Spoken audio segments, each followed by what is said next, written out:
Welcome to Empowerment Radio. My name is Dr. Friedemann, and I'm so glad that you decided to join me. Empowerment Radio is about giving you the insights, tools, and solutions to address some of the most challenging aspects of our daily lives. So sit back, relax, and empower yourself. Welcome to Empowerment Radio. I'm your host, Dr. Friedemann. Have you felt a little lost lately? It's the beginning of the year, and maybe you're feeling like, another mountain to climb, another year just to slug along and trying to make it through. Or maybe you have been feeling like, this year I want to make a quantum leap. I want to change something big, but you didn't really know what direction to go and maybe what really that deepest inner self wants you to focus on. Many people feel that it would be wonderful to have some kind of a map that you could orient yourself on. This is where you are, and this is where you're heading towards on your journey through life. Well, today I have two wonderful guests that actually can provide you with such a map that can allow you to really understand more deeply those questions of what's my purpose? What am I here supposed to do? What are my gifts? And how can I make a difference in the world? They have created a powerful work, which is called the 10 Terrains. And I'm talking about Alan David Reed and Tahnee Woolf that are my guests today. And without further ado, I'll bring them on right now. Well, Tahnee and Alan, welcome to the show. I'm so excited that you have called in all the way from the eastern tip of Australia, where it's right now sweltering hot, as I can see, while the rest of us is freezing. So thank you so much for evening here. yeah, I mean, you look much more summery than me for sure. We are sweater, and I mean, I would rather be where you are right now. But anyhow, welcome. And I mean, I have to say the book is fantastic. The information is wonderful, and I did the test. And I can tell you later what I found out. I'm not totally in agreement with it, but we can talk about this because I guess it's all a little fluid. But what are the 10 terrains, and how did you come up with that? So whoever wants to start. Well, the 10 terrains are really parallel universes or paradigms, if you want to see them that way, and they're relative. They're relative to ourself, and what we're calling ourself with a capital S is our infinite self. We are an infinite consciousness. We are all part of one infinite consciousness. This entire universe is one infinitely conscious universe, and that's the big change that scientists are starting to get their head around. The mystics have been saying this forever. This entire universe is self-aware, and we are a part of that. And the 10 terrains are really a model that looks at your relationship to this infinite consciousness and the degrees of perception and separation and your other relationships to that one infinite self that we are. And another way to explain it is you could think of them as 10 different pairs of glasses. Like I'm wearing a pair of red glasses, someone else is wearing a pair of blue glasses, and we're seeing everything differently. It's coloring all our perceptions, all our choices, all our beliefs and our values, but we don't know we're wearing it. So sometimes by finding out what terrain you're at, it can start to explain your behaviors, the career decisions you're making, the kinds of people you're resonating with, and why some people understand you and some people don't. Because it's almost like each terrain is a separate school or a separate parallel universe, and you're learning different lessons than someone else is learning because they're at a different terrain. And so it's a really helpful thing to understand, to give you perspective on your own life, but also to explain why you see things so differently from other people. Now, I love the 30,000 feet view, but I'm also liking to have my hands in it. So give us one specific example of a terrain so that we can wrap our mind around that. So we'll look at the order-based terrain square, which is a mainstream terrain. It's the one that probably the most people are at this one terrain. And that terrain is really looking at how people are seeing the world from a place of authority. They're looking to a system. They're looking to the system to guide them. They're looking to be part of a system. They're looking to take orders from that system. They're wanting to be part of a law and order structure. And it's by being part of this overall understanding that we have as a society that you feel you have a place.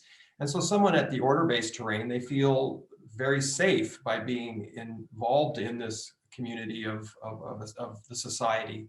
And that then gives them a sense of safety, which is what all these terrains are really looking at, is how people are looking to feel safe within themselves, and each has a different reaction to that need. And to bring that to life, it might be useful to contrast it with the terrain after that, because these terrains are actually, it's an evolutionary journey.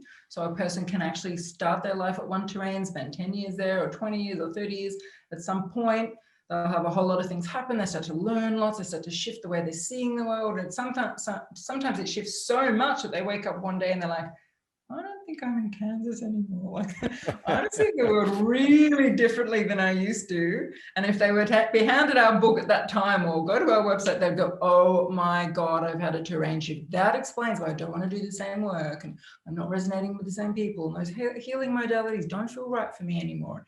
Things have changed. So if we contrast what Alan was just talking about, square, the order-based terrain, which a lot of people are at, with the one after that, the reflection-based terrain, diamond, which also a lot of people are at, and actually our world currently, the prevailing terrain is at diamond, the reflection-based terrain, diamond. The difference is the sense of safety at diamond does not come from being part of a smoothly running system of law and order. It comes from your own sense of identity and your own decision-making of, I decide who I am. I'm an original being. I'm on my own journey. I'm striking my own path. And this is where we see entrepreneurialism and great innovations happening in society, socially and spiritually and technologically. It's pushing over the square. It's innovating the square. And so there's a lot about identity and unique expression. A lot of the stuff we're seeing in our culture about gender fluidity and diversity has come from this terrain, which large numbers of people are at, and as a collective we are at the moment in our cultural evolution of our civilization. So you can see how if you've got,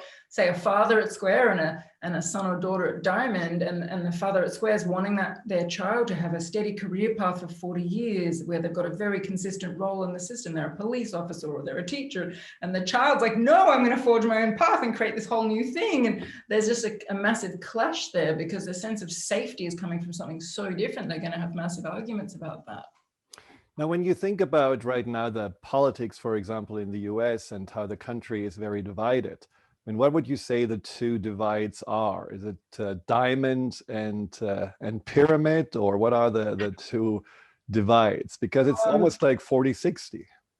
Yeah, there is a large percentage of people at the terrain previous to the order-based terrain, which is the will-based terrain. And that is a terrain that is where people really are sort of wanting to be a law unto themselves. It's kind of like the Wild West mentality, but that mentality can go anywhere from people on the street to all the way up to people that are building empires in countries like the British Empire, for example. And so you've got a traditional group of people that are wanting to have things the way they were. You've got people at the order-based terrain square, which are looking to hold things in a status quo because that's where they feel safe, because they don't like change. They like to know things are going to be the way they are. They count on things every 4 years for elections and that sort of thing. At the reflection-based terrain, it's much more progressive, it's much more innovative, and people are looking for change. They actually are embracing change. So I would say in a very generalized way, in the US, if you were to look at, say, the Republican Party as a whole, that would probably straddle the will-based terrain and the order-based terrain, pyramid and square. The Democratic Party would probably start to, say, take on the order-based terrain, moving to diamond, and then diamond as a group, because they tend to be on the coasts. The coasts tend to be more progressive, where you see the middle of the country tends to be what you would call the status quo, or they just like things to be traditional as they've been. But also it's interesting because of how people at each terrain react to things very differently. So you can have a smaller number of people at pyramid, the will-based terrain, but because that terrain is coming from a kind of Wild West mentality where it's everyone's against us, it's us against them, it's every man for himself, nobody's safe unless we have a gun to protect ourselves. So the level of agitation that can happen at that terrain, even though there's fewer people, it's a very reactive terrain. It's very much about protecting my space and putting up fences around it, you know, and making sure no one comes in and marching in the streets. And there can be a lot of aggression at that terrain. So even though it's smaller numbers than the people at Square and Diamond, they can have a massive impact on what's happening politically. Right.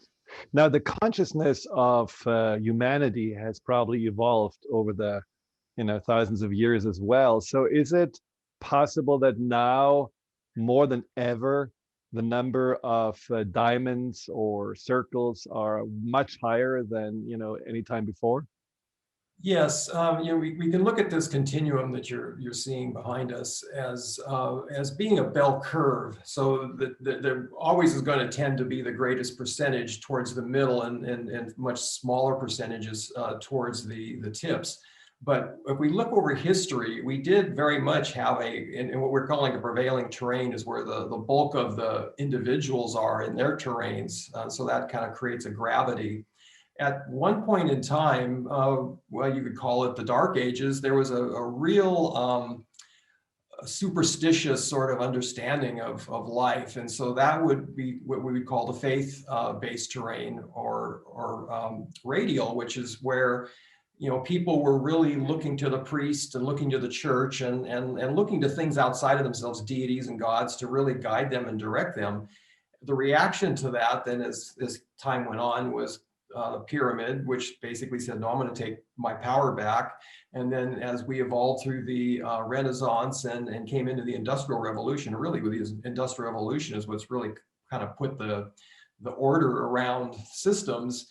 That's when we moved into the order-based terrain. And just as of the 60s, we've kind of moved out of that Industrial Revolution as technology's coming on and the cultural revolutions of everything that the 60s represented. And that kind of kicked everybody up a notch to start to find their own identity and to find, who am I amongst this? And so people looking to forge their own way. And what I should say about all these first terrains is that they are, they're outer focus terrains. They're looking to the world outside of themselves to find their answers, where the next 5 terrains is when you're shifting from the diamond terrain down to the circle, the next connection-based terrain circle. You're actually moving from the head to the heart, and you're starting to move into an inner journey, which is really taking us back into the self and taking us back into the truth of who we really are. But it's a journey where we shift to the inner focus. And a lot of what we're seeing happening in the world at the moment, many people are observing this, and we've been noticing it too, feels like the very beginning of the shift of our culture from diamond to circle. And that may take decades. But the real shift that we're talking about when we say the shift from the reflection-based terrain to the connection-based terrain is the shift from disconnection to connection, and from focusing outer on achievement and innovation and identity to focusing inwards on what is my body guiding me, what is my heart, how is my heart guiding me, how can we all be connected to the earth, how can we all be connected to community. It's much more how Indigenous cultures have operated. And it's going to require a slowing down and a more coming into stillness. And ironically, this crazy period we've had in the past year of COVID has put so many people into a state of lockdown and shutdown. And they haven't been able to do their normal busyness and running around and achieving and being in the culture and all the square and diamond stuff that everyone's been doing. And they've had to sit with themselves. Yeah. And so people who are already moving from diamond towards circle in their own personal journey, and that has been accelerated this year. So we're seeing a lot of people shifting faster and faster towards circle who are already moving that way. And the collective impact of that on the field, the collective field of humanity, is big. If everybody who's currently a diamond shifts to circle in the next 20 years, boom, we're at circle. And then that's a different world. We're going to be creating things through biomimicry principles and community-based principles. And it's going to be a much simpler life, much more connected to nature, much more caring of the vulnerable members of society, much slower. It's just a very different society. It doesn't mean we can't have technology, but it's going to be coming from a very different place. And we're already seeing signs of that around the world. So it's quite an exciting time. Yeah, it looks like we're halfway there. I mean, the circle would be the next stop, so we'll see what happens afterwards. We're going to take a quick break, so don't go anywhere. We'll be right back. Hi, Dr. Friedemann here. Thank you for tuning into my YouTube channel. If you're interested in learning more about fear and anxiety, here you'll find guided meditations, webinars, and interviews with some of the most renowned experts in the field of empowerment. Delve into the over 230 videos and more to come every week.